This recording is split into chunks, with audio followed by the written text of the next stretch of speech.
मेरे हालात तो एक दिन सुधर जाएंगे, लेकिन बहुत से लोग मेरे दिल से उतर जाएंगे। रात भर गहरी नींद आना इतना आसान नहीं, उसके लिए दिन भर ईमानदारी से जीना पड़ता है। इस संसार में सबसे बड़ी संपत्ति बुद्धि, सबसे अच्छा हथियार धैर्य, सबसे अच्छी सुरक्षा विश्वास, सबसे बढ़िया दवा हंसी, और आश्चर्य की बात ये सब निःशुल्क है।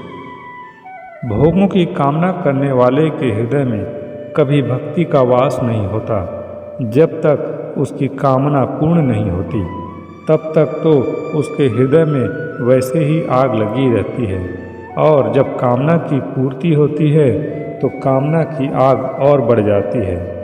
भोगों और उनकी कामना का रिश्ता अग्नि और घी की तरह होता है। जैसे जैसे घी पड़ता जाता है, वैसे वैसे अग्नि और भड़कती जाती है, और अंततः यह भोगा शक्ति मनुष्य का सर्वस्व स्वाहा कर देती है। विचार करें, आप स्वयं मन हैं या आप मन के हैं, या मन आपका है। मन आपका है तो क्या आपके लगे बिना मन लग जाएगा? हम लगे नहीं, हमारा हाथ लग जाए, यह कैसे होगा?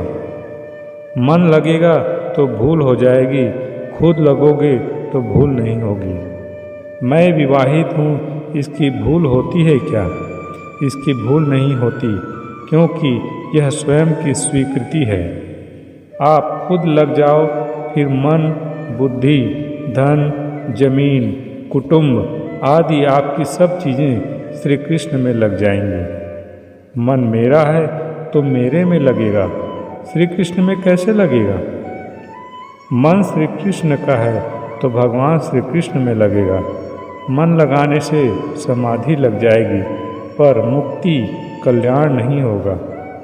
कल्याण भी तो हो जाए तो प्रेम नहीं होगा। प्रेम तो स्वयं लगने से ही होगा। मनुष्य में 3 शक्तियाँ हैं: करने की शक्ति, जानने की शक्ति और मानने की शक्ति।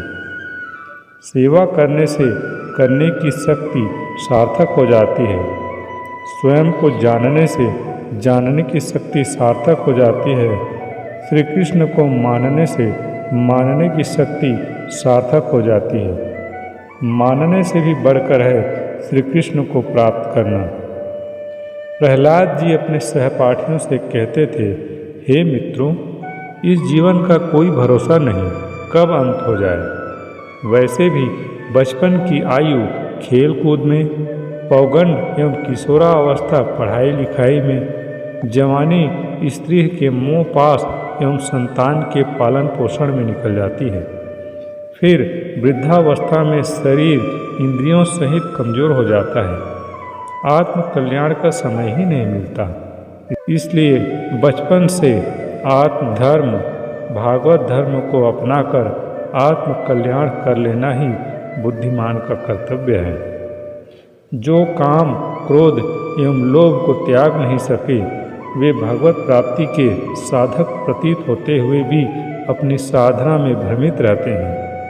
वे वैष्णव अपराध, फिर संत गुरु अपराध एवं श्री हरि अपराध कर अपना इहलोक एवं परलोक दोनों के सुख आनंद से वंचित हो जाते हैं।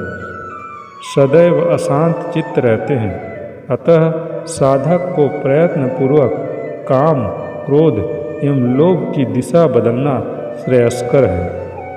सर्वोच्च भक्ति मान अपमान, लाभ हानि, विजय पराजय, सुख दुख आदि का परित्याग कर फल की आसक्ति, अहंकार रहित शरीर और संसार में स्वयं के प्रति स्नेह का त्याग कर हमारा एकमेव परम प्रियतम भगवान ही हमारे परम आश्रय, परम गति, परम सहृदय मानकर अनन्य भाव से अत्यंत श्रद्धे सहित प्रेम पूर्वक निरंतर तेल की एक धारा की तरह उस भगवान के नाम, गुण, प्रभाव और स्वरूप का ध्यान करते हुए परमानंद में मग्न रहना, और इस तरह प्रिय भगवान के लिए उनकी रुचियों और इच्छाओं के अनुसार उनकी प्राप्ति के लिए केवल उन्हें ही सुख देने के लिए दृढ़ आड़ी परम स्वार्थ से प्रेरित होकर